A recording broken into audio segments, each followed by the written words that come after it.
Today is May 5th, 2015, and the Surface 3 from Microsoft is now available. We're going to do a quick unboxing and show you what you get. Stay tuned.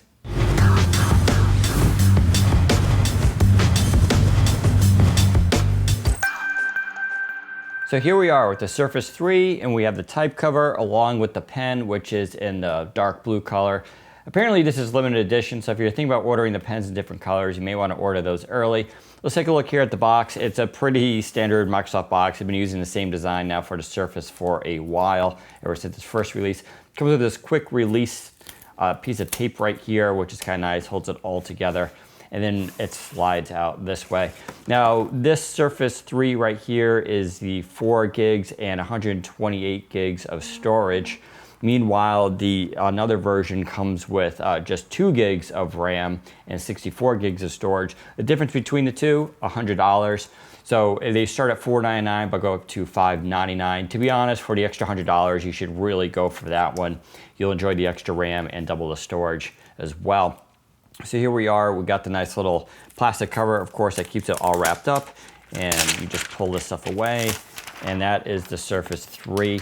It is a very light machine. We're talking a 10.8-inch display. It is a 1920 by 1280 resolution, and so it's a little bit smaller than the Surface Pro 3, but with that screen size and resolution, you're getting pretty much a similar PPI on board there, which is pretty good and definitely high resolution. The device itself is changed a little bit in the sense we have the volume keys up here now. They used to be on the right-hand side, and along with the power button there on top. Material though is basically the same. In fact, if we go around here to the back where you have the 8 megapixel autofocus camera, you can see the little gray area here that is for the Wi-Fi antenna. So it goes through the metal. That's also how it's going to work, of course, with the LTE. The LTE version comes out later this summer. We don't have exact pricing or availability for that. We just know it's coming soon. Down here you also see, of course, the new Microsoft logo. It's in that mirror finish, which of course picks up fingerprints very well. But instead of saying Surface, it's just a simple Microsoft logo, which looks really nice. And then, of course, you have the kickstand, which is a new well, it's not really new. This is how the Surface RT has always been. It's always locked into different positions, and you got 3 there, which will pop and close. And that's the difference between this and the Surface Pro 3, which has a continuous motion, whereas this one has different steps. Going over to the side here, very clean. There is not much there except for the little notch here, so you can grab the stand. Coming over to this side here, of course, you have the USB 3.0. Micro USB, which is both used for charging, as well as you can plug in devices to it, headphone jack, and of course the mini display out. And so that is pretty much the same as the other Surface 3, except the micro USB charger there is now the newest thing. And it's pretty cool that you can charge this with your phone charger if you're in a pinch. Nothing proprietary there. We do lose a magnetic connection, but I think most of you will prefer having a micro USB charger port in lieu of that. And coming, of course, down to the bottom here, we just have the nice clean connector for the type cover, which is the same basic mechanism as the Surface Pro 3 with the magnets, and then it makes the contact there. Overall though, very smooth looking device, well built, pretty light. We're talking 1.37 pounds, which is definitely lighter than the Surface Pro 3. And it's not too heavy, it's not too light, it definitely feels solid, and it's well balanced. That's really sort of the important thing here. Microsoft puts a lot of effort into making sure that there are no parts that are heavy over here versus over here. So when you're holding it, it just feels like the weight is distributed very evenly across the device, and you get that same excellent build quality.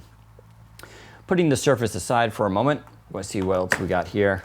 See if we can pull that away. And it's just, of course, same thing that's online here with documentation about how to turn it on and set it up, as well as your warranty info. You can pull out this little box, and of course this is that charger. And you can see right there, that is basically it.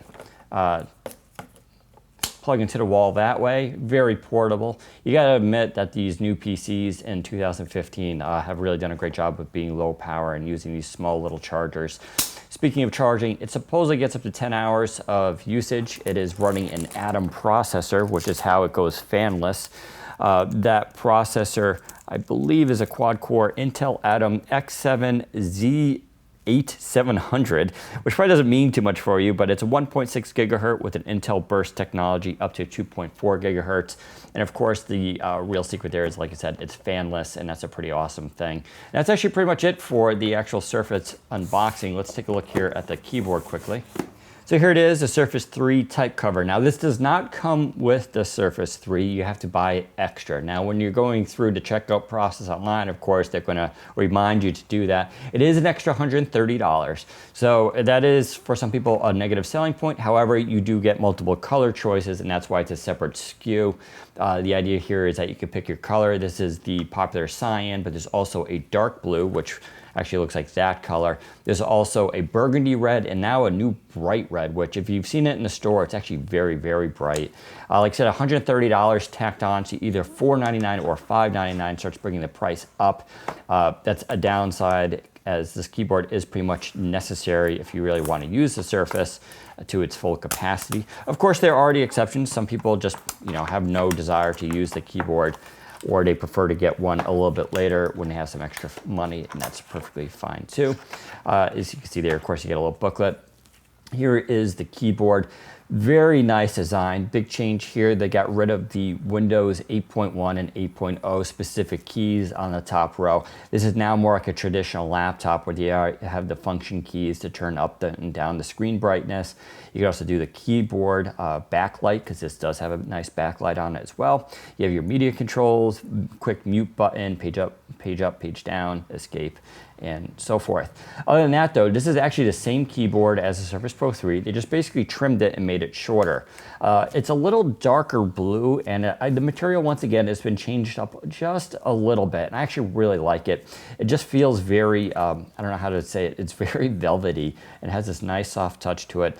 And you can see, of course, now we've got the nice Microsoft logo down there. Other than that though, I would say this is definitely an improvement over the previous generations. They just keep getting better. The small refinements. Of course, you still have the trackpad here, which has the glass finish to it. The trackpad on the Surfaces are very interesting. They feel really nice. There's no doubt about it, and they have a very nice even click. The complaint that everybody has, and that still holds here, it's a small area, and that just does not change. For some people, it's not a big deal. For others, it's just an ongoing complaint. By comparison to other laptops, you are getting a fairly small area. It works, don't mind that. You can use it fully, but you're going to find yourself, especially when you're going up and down, feeling like it ends very abruptly. However, you can always use an external Bluetooth mouse if it really bothers you. I'm not really sure how they can combine this to make a larger trackpad, but that is just something to consider. The travel on the keys itself, though, is pretty good. Like I said, it feels very much like the previous generation. And it does make that clicky noise. Some people like it, some people don't. I actually happen to enjoy the way this keyboard feels very much, and I use it in my lap all the time. Others differ on that. And finally, we'll show you the Surface Pen. Now, this is the same pen that works on the Surface Pro 3, but they do have limited edition colors now, including this blue. There's a black and a red. There isn't actually a cyan color, but there is this dark blue one. This is another extra $50. It does not come with the Surface 3, so during checkout, they'll remind you, of course, to pick that up. It is not necessary. Previous Surface 2s and Surface 1s did not have a pen, but is a new addition here. And so not everybody uses a pen. And to be honest, I don't use a pen very often, but I did pick up the blue one because I want to see what it was all about. Now, for a total price, we are looking at a $780 for the maxed out version, or $680 for the 2 gig and 64 gig. So just keep that in mind when you're pricing this. And so here is the pen, and I can pull it out there. You can see it is a gorgeous dark blue, same metallic feel as the previous version, although I will need to put the battery in there. To put a battery in, you just unscrew it, and it's got this little compartment in there, and you could just slide in the battery. In fact, the battery should be in here, and there you go in the box. And there it is. Of course, a lot of people always wonder about this, but you do get the pen loop. That's what this little thing is. And so you'll take this and peel off the little sticker and attach it to the bottom of the keyboard. Of course, the dark blue doesn't match the cyan too well, so that's something to consider. This will match the dark blue keyboard, obviously, but if you really want to get everything matching, you'll want to take that into consideration. But there you go, pen loop. You can actually buy these as replacements too online, and third parties make them, believe it or not. And you have all the instructions and warranty info there, along with the tiny battery that you'll need to get this to work.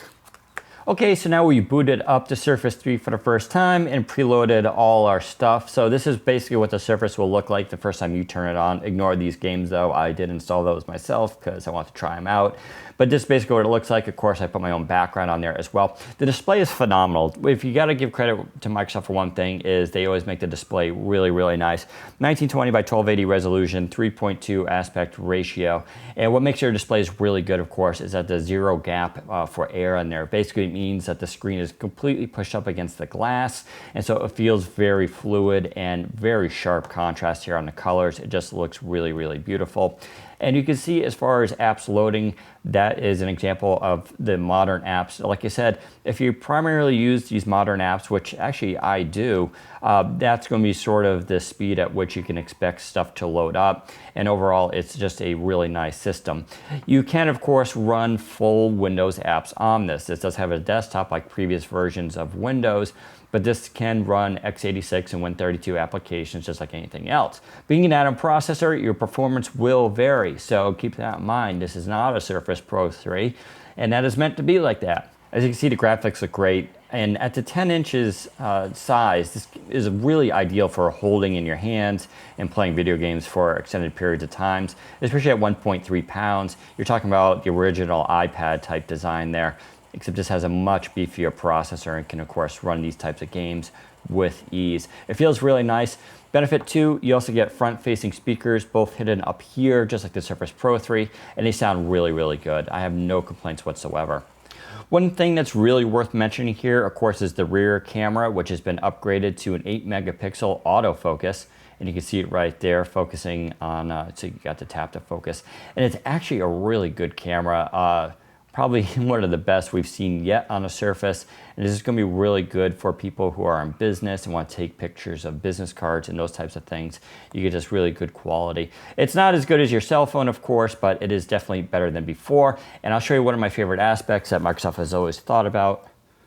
You attach your keyboard and you wrap it around. And when you flip it around, you'll see it always exposes the camera. So when you're flipping it and holding it, you can still take photos with nothing blocked. Besides that 8-megapixel rear camera, you also, of course, got a front-facing one, and that is a 3.5-megapixel camera, which should be really decent for Skype calls and photo conferencing. And you can kind of see it here working as we're talking. Say hello, Mark. Definitely one of the better cameras from Microsoft. Attaching the keyboard to the device, of course, works like the Surface Pro 3, where you can lay it flat, or it has these new magnets here, which then brings up the keyboard this way, giving you a nice angle to work with. Once again, very nice for typing and just works very well. And of course, you have the kickstand, which can give you various angles, including going down to that low one. Overall, though, feels great. We're very happy with this device. I've actually been using this for the last 10 days, and it's actually been a really, really fun device to use. It's not as powerful as the Surface Pro 3, but of course it is not meant to be. And I think most of you guys who are looking for a light computer are going to really enjoy using it. So there's a quick look at the Microsoft Surface 3, which is now available. You can head to Windows Central for more pics and info, or leave us a comment. Tell us what you think. Take care, everybody.